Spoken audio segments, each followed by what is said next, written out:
There we go. Cool. I just really appreciate you taking the time to, Scott. I just want to say thanks. It's something that since getting my certification with the ISSN, it's been something that was kind of like the start of the end game, I guess, was to kind of really, of course, with all the studying you have to do to get into getting the certification. Your name comes up all the time. Jose's name comes up all the time, and many others. So I was like, I want to start picking some brains, and I thought they would just perhaps some of you guys are so forthcoming when it comes to information as well. So I just really want to thank you for being having the time to do this kind of stuff. Yeah, absolutely. Anytime I get to talk about creatine, I'm pretty pumped. So I'm happy to do it. That's awesome. So before we even get into any of this kind of stuff, so what really drew you to creatine, I guess, in particular, when it came to studying any supplement that you could? Yeah, so I'm a scientist and I enjoy sport nutrition, but one of the supplements that's kind of consistently showing a benefit is creatine. So I've studied lots of other supplements, but I think what's really attracted me to creatine and in particular is just that it actually works. Yeah. And it seems to be working in a variety of different tissues as well. So that also gets me pretty excited as well, that it's not just beneficial for muscle, that it could also impact other things like bones or brain health, or I'm sure we'll get into those.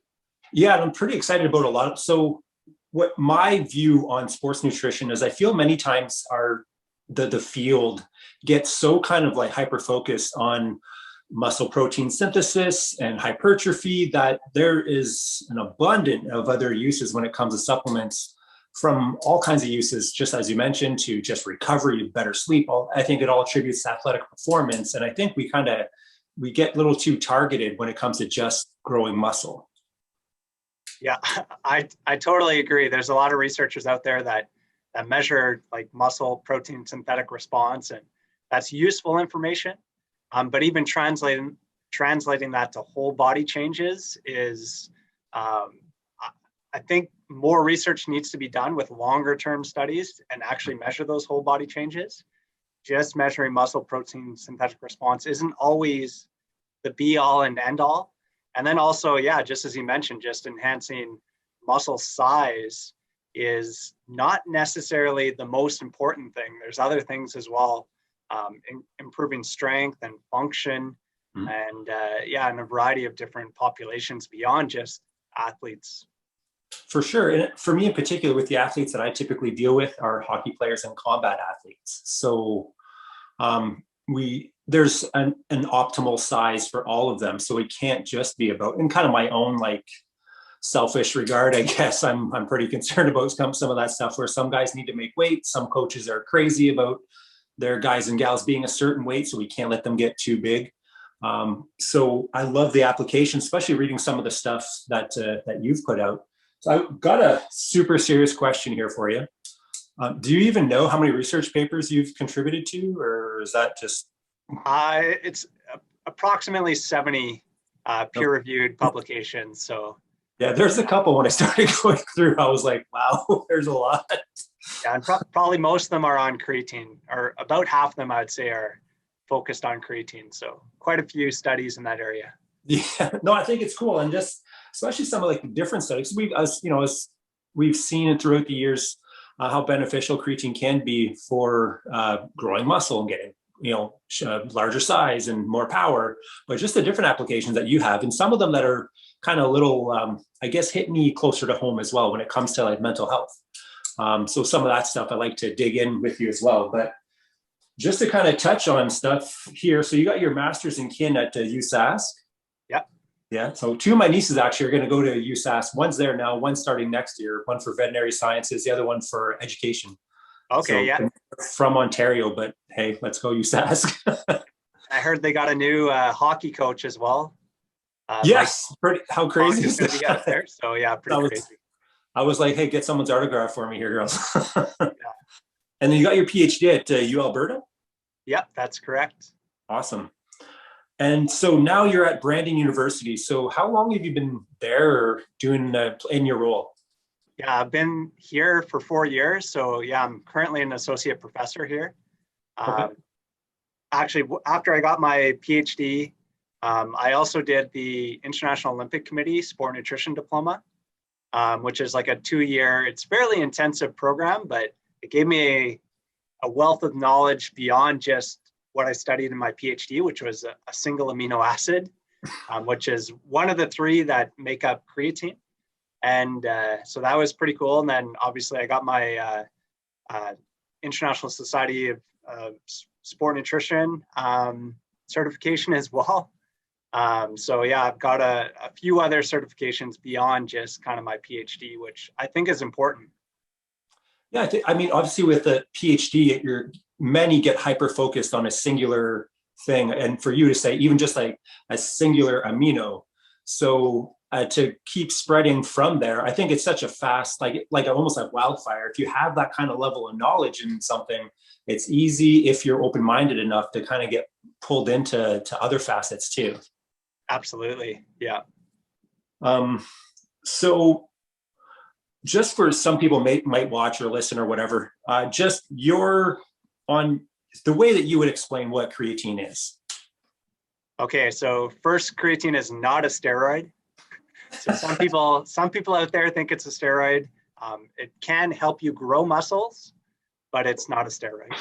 So it's actually made up of 3 amino acids. So amino acids are the building blocks of protein. So anytime you eat some sort of protein source, it's made up of different amino acids. So if you take 3 of those amino acids and you put them together, you can create creatine. So that's one way to do it, is just by consuming those amino acids, your body can actually produce creatine. You can also get it in different food sources, things mostly animal-based, so like red meat, beef, for example, herring, so certain types of fish have a fairly high amount of creatine in it. Or you can get it through a supplement as well. Okay. So when it comes to food, because I'm a big fan of getting as much food, I like eating. So when it comes to like food source, you'd mentioned beef. So is beef like the number one source for creatine if you were to try to get it through just eating alone? Yeah, so probably herring is Herring? actually is the highest source. But to most of the studies out there use about 5 grams of creatine per day. So that's like a standard kind of dosing protocol for most of the research literature. To do that with herring, you'd have to consume just over a pound of herring every single day. If you want to do it with beef, you'd have to consume just over 3 pounds of beef every single day. So Right. it's probably one of the only supplements where I think it's very difficult to get sufficient amounts of creatine from just food sources alone. Like protein, you can do it by eating, good protein sources. Caffeine, you can drink coffee, but creatine, it's almost impossible to eat that much herring or beef or whatever it is every single day to get sufficient quantities of creatine. And I think that's important to note too, that sometimes when we're looking to get the most out of what we're doing, sometimes as much as I've always kind of preached to my clients and athletes, of course, get as much as you can from food, but obviously eating 3 pounds of beef I love steak, but I'm not going to eat 3 pounds a day. Yeah, absolutely. So yeah, I think creatine is I think it's the only supplement that you can't get sufficient or optimal quantities from food. So all other supplements, essentially you can. Um, Maybe there's a couple others out there, but I call creatine the king of supplements for that particular reason.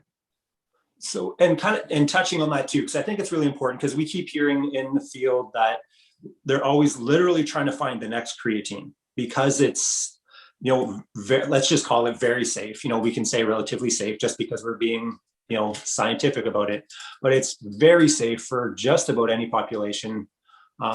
And what typical dosing do you recommend getting into when it comes to like outside of loading, because we can touch on that in a bit, but just regular dosing, what do you feel is something people should shoot for? Yeah, so for most people, probably just 5 grams a day is sufficient. But we've actually looked into the dosing protocols a little bit recently. And we've actually shown that, for example, in older adults, you might actually need a little bit more than 5 grams a day to maximize some of the benefits with regards to lower body strength. So we have some data right now that's actually under review. So hopefully published relatively soon.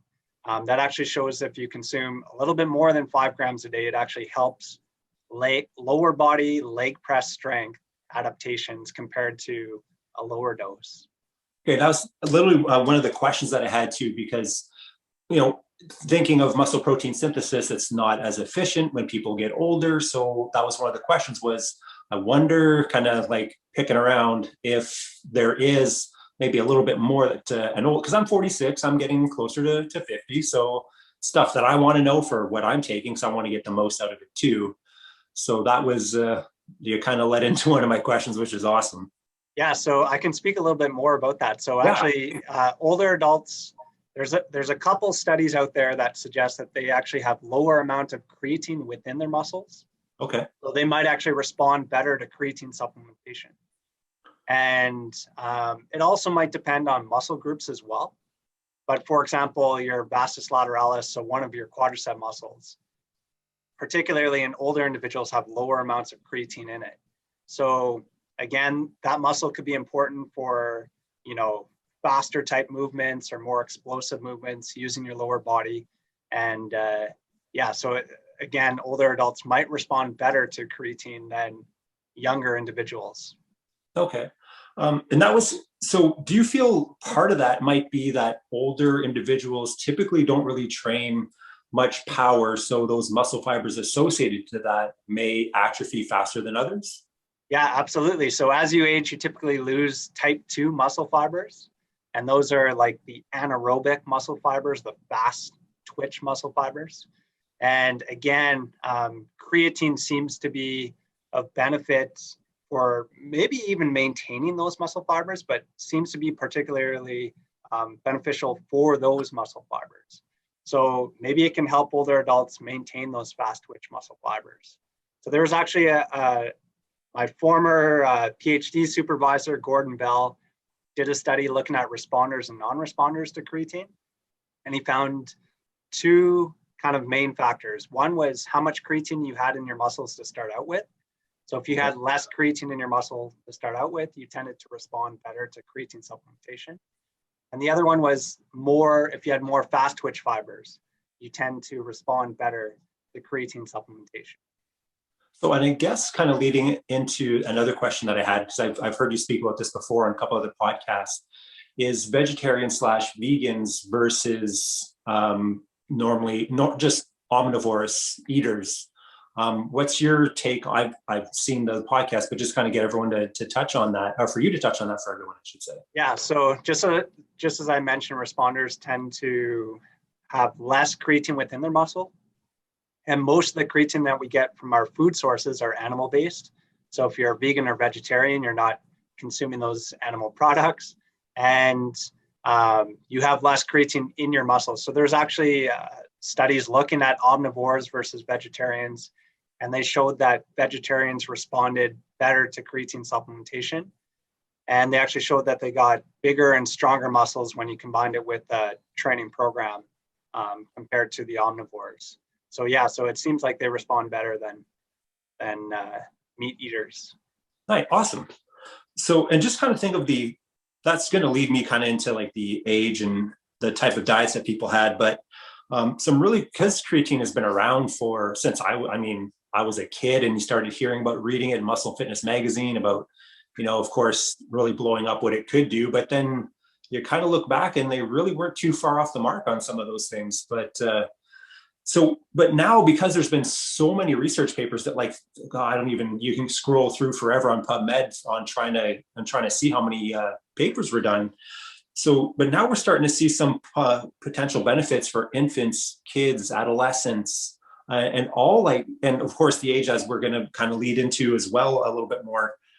So kind of almost like age-related benefits, if we can kind of touch on that, I think that'd be awesome. So, like for infants, what have you seen in your own research or research that you've come across from colleagues, like the benefits for them? Yeah, so I haven't done any research in infants myself, but I've seen some of the literature, and it seems to be a benefit for example, during pregnancy. there's potentially some benefits. So one of the reasons or rationales for it is essentially creatine can be broken down into energy, and that's called ATP, and that it could be done so anaerobically, so it doesn't require any oxygen. So for example, during the birthing process, if there's a cutoff in supply to the baby and they don't get enough oxygen, if they have more creatine, they can still produce energy and they can perhaps have better outcomes because of that. That's So amazing. there's some potential benefits. Again, that's outside of my area, but I've seen those studies. There's definitely some benefits in children and adolescents with regards to, again, just enhancing exercise performance, muscle mass, whatever it be, strength, adaptations, power, things like that. And again, it seems to be extremely healthy. There's no real adverse effects. So there's a couple of recent reviews in that area and showing that it's extremely safe. Now, do you feel, okay, it's just a feeling, you can, however you want to answer it, but do you feel that like across the board, it's relatively safe because it's just created by aminos? Yeah, absolutely. So your body is naturally producing creatine all the time. So it's everyone has creatine within their body. So the fact that if somebody's like, oh, you don't supplement with creatine, it's bad for you. Well, you actually have creatine within you already. So, and your body's naturally producing it. So if it was that bad for you, why would your body naturally do that? Yeah, so that was kind of one of the things I wanted to kind of, I guess, get you to clarify. So once people watching or listening, so they can get a good understanding, just really how safe it really is. Yeah. So, and with teens, I guess some of the effects would be very similar to teens and adults when it comes to just strength and power development. Now, do you think that there's some real benefit because we can put on a lot? I know I did as a teen. I literally went from 125 to 200 pounds over the course of high school, and that was in like early 90s. So do you think to carry, and I've carried that muscle into my 40s just because I kept training and stuff, but do you think with those kids using creatine and getting maybe a little bit more muscle, that'd be a little bit more beneficial for them later in life? Possibly, but I'm not 100% sure. So obviously most of those gains is just because of normal growth and maturation. And I always suggest to people, just even younger children or adolescents, just exercise regularly, eat sufficient calories, try to eat a healthy diet. Those things are probably going to have the biggest effect. I don't know if, putting on creatine and putting on the muscle mass associated with it, there's like a time period to really maximize the benefit. Yeah, that's a great question. And yeah, I don't know the answer to that, but Okay. possibly. But yeah, usually for adolescents, I just suggest hitting those sledgehammers. So just exercising regularly, eating healthy food, getting sufficient sleep, eating enough calories. Those are kind of the main things. And once you're doing that, then maybe you can consider a supplement like creatine that's been shown to be safe and effective. Well, that's awesome. And touching on sleep, again, that was kind of another thing I wanted to touch on. How, or if it does sleep impact like the uptake of creatine? Again, I don't know the answer to that question. You're asking me a lot of tough questions here. Sorry. But there's some pretty cool research to show some pre-sleep protein, for example. So if you eat or consume about 30 or 40 grams of protein prior to sleep is when a lot of the recovery and repair processes occur. And you could actually get, again, bigger and stronger muscles from just that timing of protein just prior to sleep. No one's actually done a pre-sleep creatine study. Okay. So maybe we got to do that and measure muscle protein synthetic response and whole body adaptations. But yeah, no one's actually looked at the impact of creatine on sleep that I'm aware of. No, that's cool. So the one that I'm super interested in is mental health. Like I had my own struggles, really quite a bit early adulthood. Went through some tough times, but then didn't really put two and two together. But really seeing that when my diet cleaned up and when I was exercising regularly, of course, I was feeling a lot better.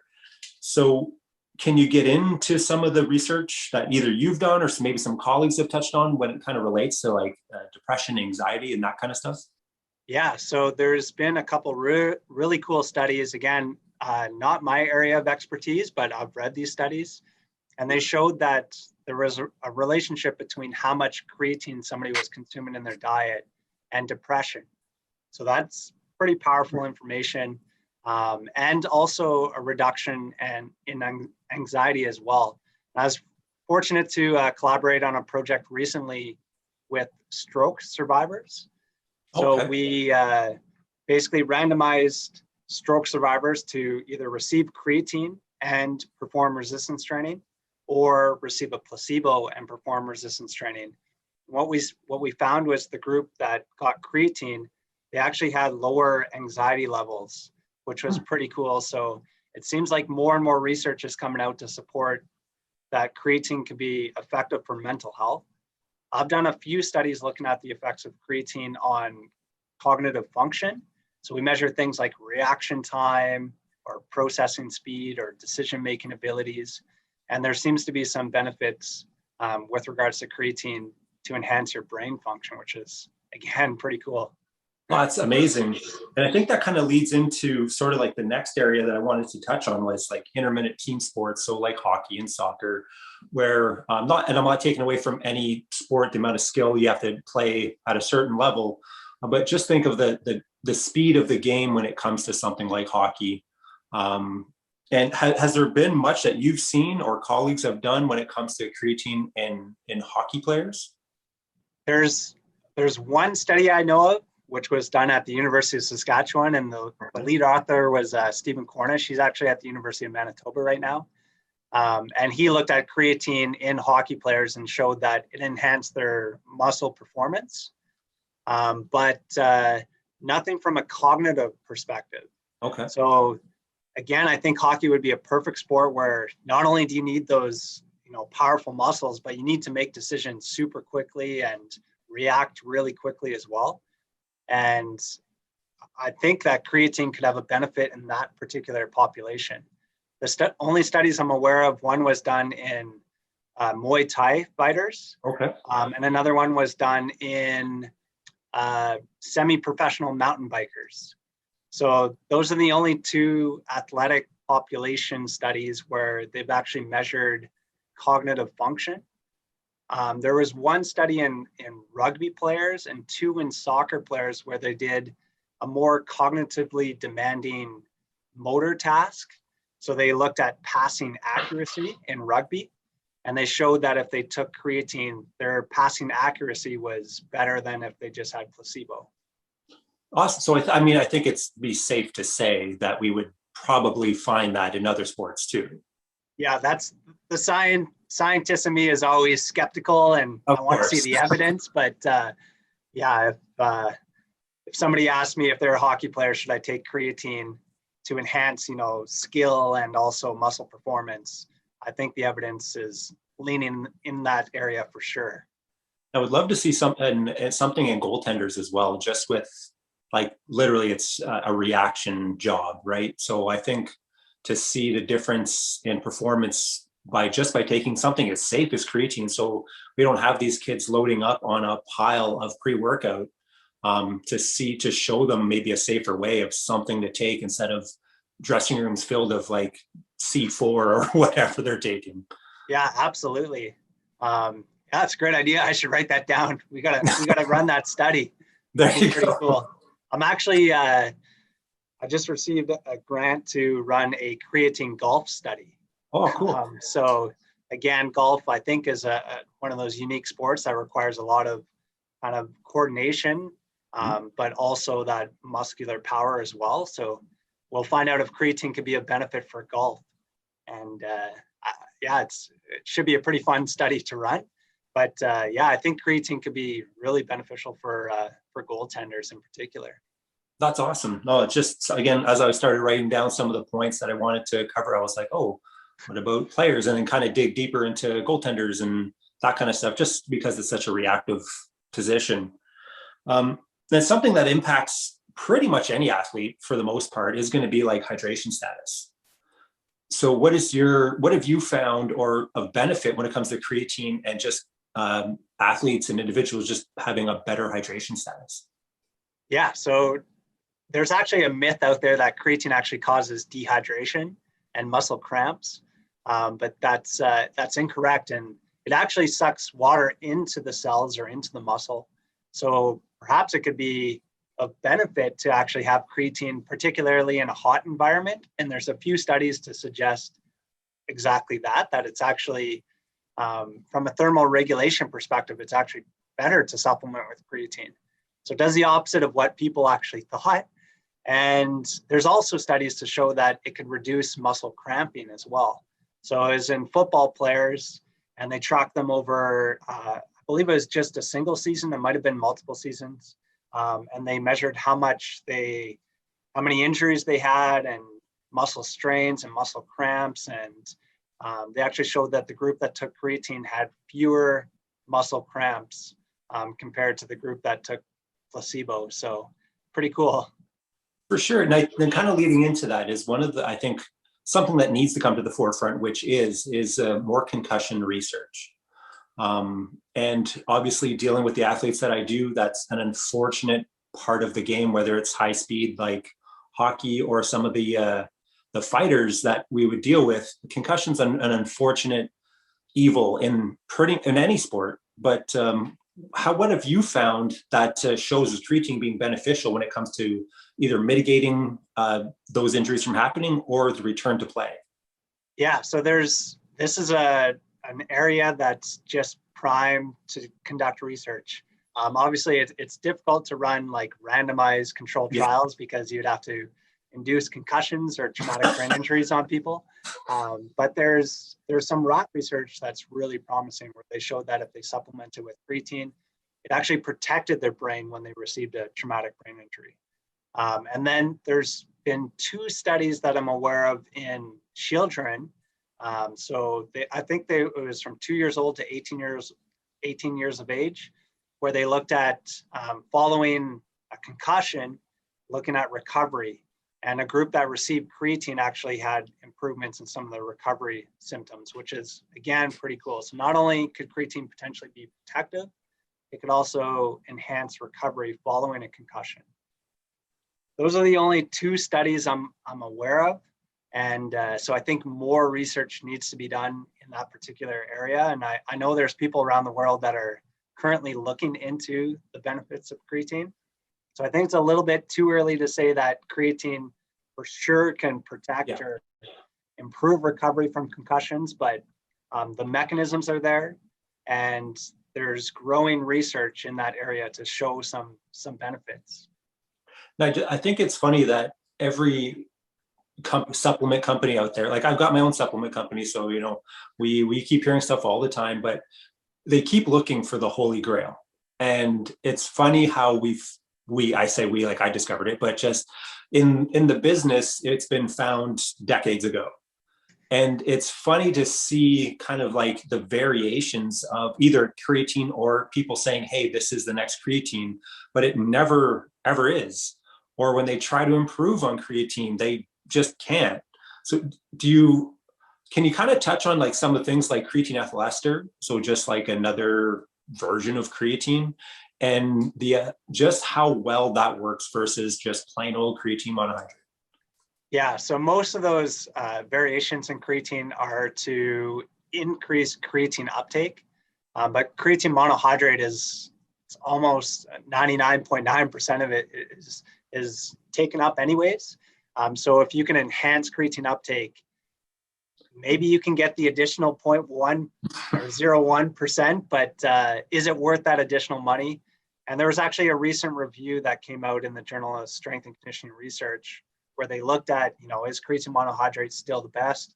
And they showed that no other form of creatine has been shown to be superior to creatine monohydrate. And it's the cheapest form. And we know that it's extremely safe as well. So go with creatine monohydrate right now. That's what the science and the evidence supports, and you'll save money doing so. So is there any time that you think that something like a variation, like a like when they start tweaking creatine into these other forms or adding stuff to it, is there one of those forms you feel that might be beneficial at certain times? Right now, there's very limited research. There's one that's, it combines it with called GAA. I can't pronounce the long name associated with that, but they've shown an increase in uptake into the brain. And GAA is a precursor for creatine. So they've shown that if you take creatine with the addition of this GAA supplement, perhaps you can increase creatine content within the brain. But from a performance standpoint, and yeah, there's no evidence right now that that's a superior supplement compared to just creatine. So my answer right now is just stick with creatine monohydrate. It's the safest, it's the cheapest, and we know it's very effective. And it's crazy that something that costs is like $20, basically, for you think that's going to last you a while. And for something that's going to improve your performance like it does, it blows my mind that people are spending money on all these other supplements. I'm not going to name them because I don't want to I'm not going to get sued, but just instead of just sticking to the basics, I think we get this far departure in our industry of trying to find the next great thing when it's already here. Yeah, absolutely. I totally agree.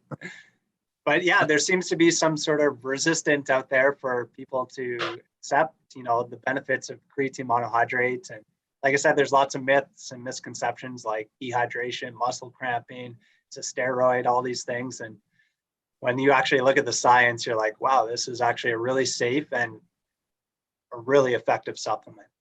Well, I feel when they start testing stuff on infants, I just want to let's just kind of think about that for, I'm going to hear the crickets on that, because you're testing that compound, those amino acids on infants. So I feel if they feel that they can test something on infants, I feel there's a lot of confidence in how safe that product can be.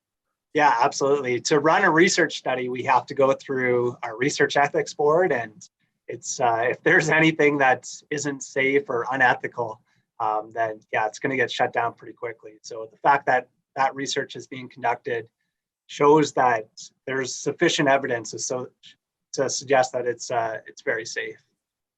And kind of touching on some of the misconceptions, let's think about women and taking creatine.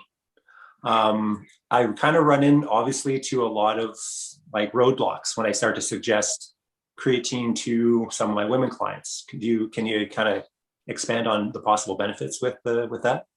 Yeah, for sure. So I've witnessed that as well. So a lot of my studies, I try to recruit both males and females, and it tends to be more males that sign up for my studies. But there's actually a lot of benefits with regards to creatine, particularly for a female population. And I think females are scared of gaining weight. So one of the side effects associated with creatine is a little bit of water retention. But, and so, yeah, so right away they're like, oh, I'm going to gain water weight. I'm going to gain weight. Yeah, there's no way I'm taking this supplement. But importantly, actually, if you suck water into the cell, that actually stimulates the muscle to grow. So that water retention is actually a good thing from a muscle growth standpoint. And we've actually shown that, and like I mentioned previously, if you take creatine and you perform exercise, you can get bigger muscles. So we know that it helps with hypertrophy. But we've also published a study, I think 2019, so 2 years ago now, where we showed that creatine might also be a benefit to help you lose fat mass as well. And so if you can explain to your female clients that creatine is going to help you build muscle and lose fat, would you take this? And I think you're going to get the answer of yes, that is the supplement that I want. It's going to make me, faster, stronger, better body composition, and potentially smarter as well. So yeah, there's lots of benefits associated with creatine. That's just, and on that, just one of the last articles that I'd seen that you had part of was changes in fat mass following creatine supplementation or resistance training in adults 50 or older. Yeah, absolutely. So we looked at all the studies that were published. It was like a systematic review, and we put them all together because one study can have a little bit of bias and show something, another study can show something else. But what happens when we combine all the studies out there, and I believe there is over 20 studies included, and at the end of the day, what it showed was the group that got creatine lost about a half a kilogram more fat mass than the group that just got a placebo. So again, it's heading in the right direction. That's not a huge amount, but it's helping you lose a little bit of fat mass. We know it's helping you put on muscle mass. And so you're getting an improvement in your body composition.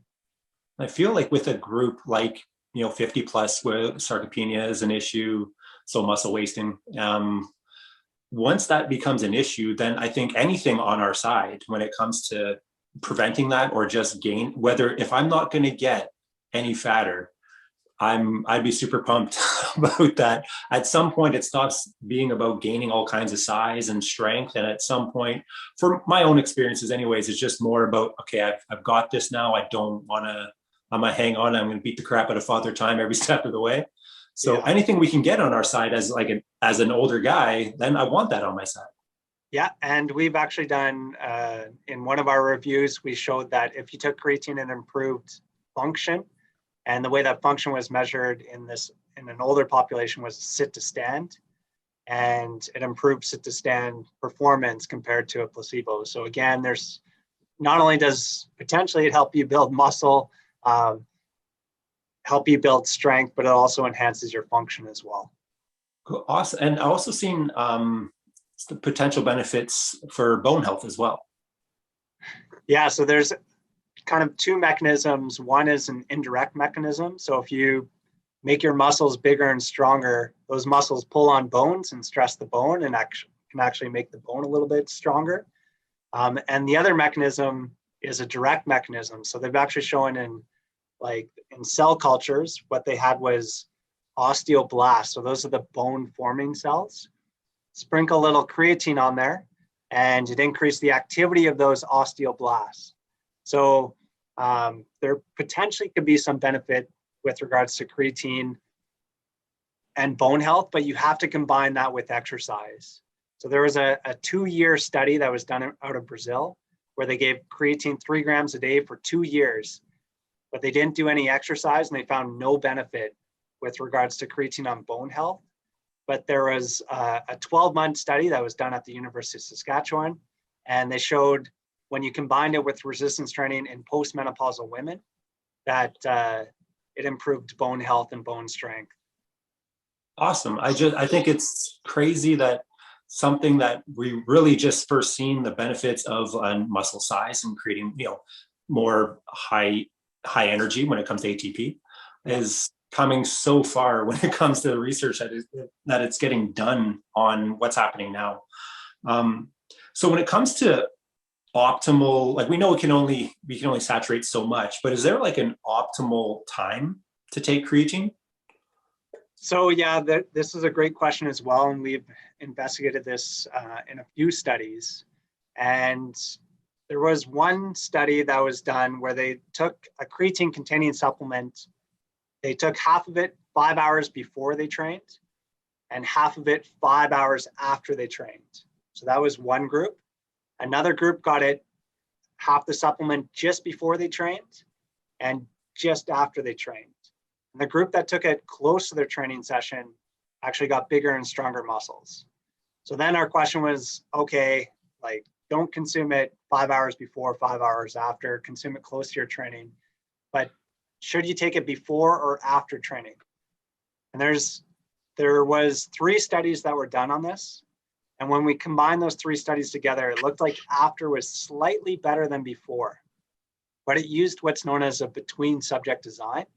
So for example, if you were in the study, you would get randomized to get creatine before training or after training. You would train for, let's say, 10 weeks, and we'd see how big and strong your muscles got. I would be another participant. I'd join the study, and I would be randomized to get to creatine before or after training. So if you got creatine after training, I get creatine before training, and we showed that after was slightly better. But is that because we're two different people with different genetics, different protein intake, different sleep, all these other things that can impact muscle growth? And so what we've actually just run, and the paper's accepted but not published yet, was a within subject design. So what I did was they trained one side of their body one day, and they got creatine before training. They trained the other side of the body the next day, and they got creatine after training. And we measured how big their right side got and how big their left side got. Everything was randomized as well, so it wasn't always the same right side, left side. But at the end of the day, it actually made no difference with regards to creatine timing. And we've also done a study where we gave creatine during training. And again, it was an effective strategy. So now I suggest just taking it close to training. Before, during, or after is perfectly fine. You're going to get the same benefits from a muscle standpoint anyways. And that's what we know if you do that. So, which is, I think, important for people because some people like taking it after, some people like taking it before, some people might like to take it during training. All those things work. So whatever fits their lifestyle the best. And I feel we get because sports nutrition has been around for a little, not very long, but for 20 years or so, really in the forefront. I think that so many people get more worried about the timing of things instead of like what they're actually doing when it comes to training protocols or what their nutrition even looks like. It's okay, I've got to time my shakes here and here, but meantime they're smashing pizza and drinking 8 beers a day. Yeah, so it's crazy. I'm all for it, but maybe not if you really want to get too far ahead. Yeah, so I can tell you the science actually for creatine, it doesn't matter, just take it close to your training. You're going to get your benefits. Okay, so is there any supplements or anything that might interfere with the uptake of creatine? Yeah, so if you take creatine with carbohydrates and or protein, that's actually going to enhance the uptake of creatine. So that's probably, again, maybe take it with your protein shake or take it with some sort of carb source. But we've actually just done a study with caffeine, and the way that caffeine works in the muscle and creatine, they have opposing effects. And we've actually shown that if you take creatine and caffeine at the same time, you might not get the same adaptations compared to just taking creatine alone, for example. And so we just got that paper published as well. And yeah, a lot of people were kind of reaching out and like, what? I can't take creatine and caffeine at the same time, because a lot of people take pre-workout, which contains those two supplements. But I would suggest maybe caffeine before training, if that's what you need, and take creatine after training to reduce the interference effect. Awesome. I was going to bring up carbs, protein, that kind of stuff as well, but glad you touched on it. So is there any combination of other supplements that creatine might improve their performance that you've seen? Yeah, so we've done another study in actually Taekwondo athletes. Cool. And we did a kicking test, and we looked at the combined effects of creatine and sodium bicarbonate. So sodium bicarbonate is baking soda. So everyone has that in their kitchen already. Yeah. But if you mix that with water, it acts as a buffer. So anytime you're doing really intense exercise, you produce these things called hydrogen ions, and those ultimately cause you to slow down and get tired and feel your legs burning. So if you can buffer those things, and one way to buffer it is with sodium bicarbonate, that can enhance exercise performance. And so we showed that. So if they took sodium bicarbonate, they improved their kicking test.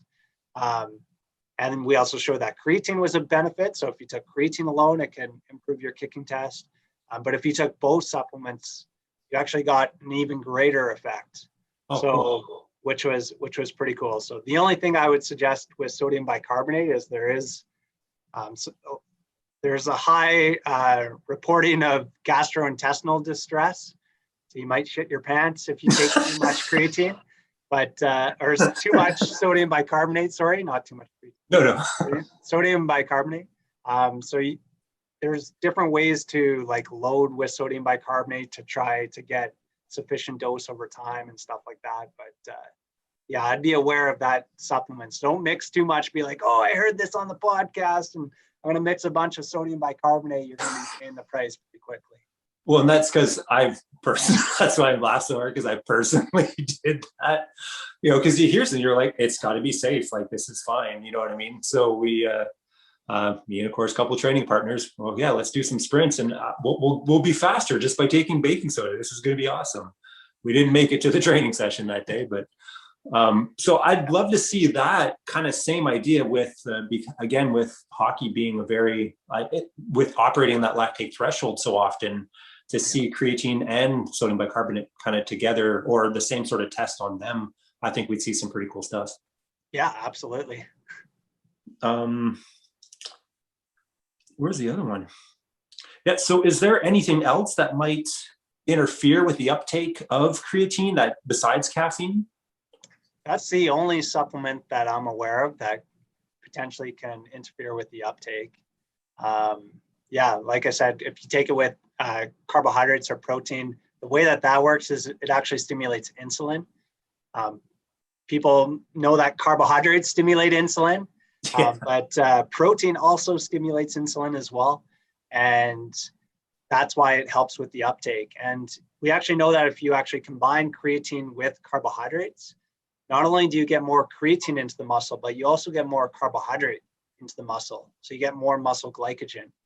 So there's some studies in some sports, like hockey, for example, that would burn a lot of glucose or carbohydrates or glycogen.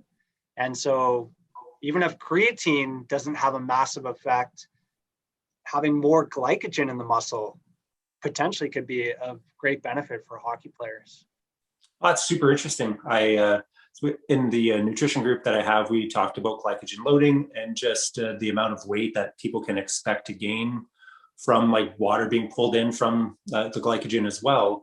Is there like a certain amount that I can't say count on, but just like an average that taking so much creatine will elicit so much water being pulled in? Yeah, so it's about a 1 to 2% increase in water or in body weight from that water retention.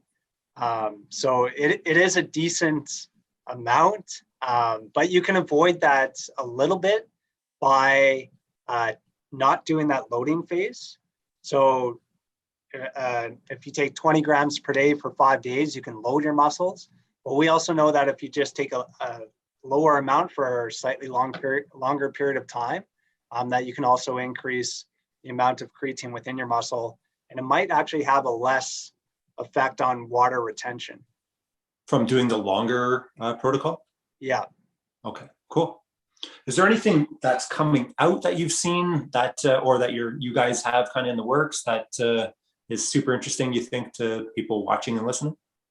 Yeah, so we've done, for example, that creatine caffeine study was a recent one that just came out. We have that creatine in stroke survivors paper that we're working on as well. And we have that dose response creatine study to try to figure out and look at the nuances with regards to dosing strategies. And yeah, so those are kind of the main ones that just came out. I'm working on a review right now where we're looking at combining creatine with protein. So what are the real benefits with regards to that? And doesn't matter how much protein you get in your diet. Does that influence the responsiveness to creatine? So those are some of the things that are on my radar that I want to publish. And then, of course, that creatine golf study. And now I got to do a creatine goaltending study as well. So, of course, my own selfish reasons, dealing with so many players and just at some of them collegiate, pro levels, that kind of stuff. So always trying to find something for not just for them to perform better, but just that more longevity too. So I think we kind of get stuck, as I kind of mentioned, when it comes to sports nutrition, we get so stuck on just muscle hypertrophy and power that I think we have to think, because I'm a 46-year-old guy, I think I'm thinking of the long term now, not thinking of the nonsense I did to my body earlier in life. So now it's more of how can I keep people to stay, not just get them drafted into a game, but how can we keep them at that level? Yeah, absolutely. And again, creatine is shown to have less injuries, less muscle strains, less muscle cramps, enhanced performance, enhanced cognition, stronger bones. Yeah, the list is essentially endless, and there seems to be more and more research to show the benefits of creatine. So if I was an athlete, so an elite athlete at that level, this would be the one supplement that I would focus on for sure. And it's kind of, if this was the 1800s, we'd be selling snake oil right now, because that's what, you know what I mean? That's what it sounds like. It's like the, oh my gosh, kind of scenario of this is like, it's like the guy in the back alley opening up his trench coat. Hey, you want some? I just think it's crazy that there's something like what everyone is looking for is out there, and it's so cheap and very, very safe. And they don't have to go, down, maybe getting into PEDs, and it's not a gateway for performance enhancing drugs. Yeah. So when it comes, just being the scientist that you are, how would you explain to a parent, let's say, if their son or daughter was like, hey, there's this, I read about creatine. What do you think I should be taking? So how would you explain to the parent on how safe that is for their young athlete? Yeah, so the evidence right now shows that it's extremely safe for younger individuals, adolescents, children to take creatine. I would always suggest to those parents to hit those sledgehammers first. So exercise regularly, eat real food, sleep. Like if they're not doing that, don't take this supplement. You're just gonna get distracted focusing on the supplement than you are focusing on things that can have a much bigger impact. But yeah, creatine is extremely safe. There's hundreds and hundreds of studies to look at creatine for the last 20, 25 years. And there's no real side effect associated with creatine. So again, yeah, if you're working with athletes that really want to maximize their performance, creatine can have a small benefit. The way I usually explain it is if you think of you're trying to build a cake, so the cake is like those main things with sledgehammers. So sleep, exercise, and eating healthy diet. Then you have icing on top. That might be like a protein supplement, for example, or hitting your protein timing or whatever it be. And then creatine is like the sprinkles on top of that. So it makes the cake better, but it doesn't have a massive effect. So I think a lot of people think that, oh, I'm going to take creatine, I'm going to gain tons of muscle and lose a bunch of weight or fat mass. And it doesn't have that big effect. They're like, oh, creatine doesn't work for me. Well, it's the sprinkles on a cake. It does work. It does make it better, but your expectations were just high. It's kind of like not taking enough protein and surfing TikTok till 3 a.m. If you don't have that in check, I don't really care how much of anything you're taking. Not much, absolutely, not much of an effect. I also wanted to comment on that last point that I've actually had people on Instagram like message me and be like, oh, you're lining your pockets with tons of money from, creatine or supplement companies. And I'm like, I've never received any money from a supplement company ever. So I'm not lining my pockets.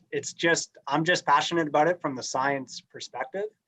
And I've done a lot of research in this area, so I understand it. And that's what gets me excited about talking about creatine. It's not that I'm trying to promote it in any way. I'm just explaining the science.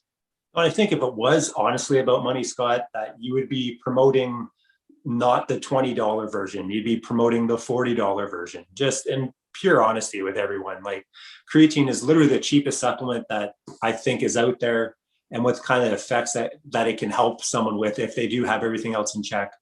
If it was about money, I don't think you'd be picking creatine. That's true. Yeah. Cool. So anything else you want to touch on? I think that touches on all the major points. Awesome. Yeah. No. So where can people find you, Scott? Probably the best is Instagram. So Scott_Forbes_PhD. But you could also just Google search Scott Forbes, Brandon University, and find all my information there as well.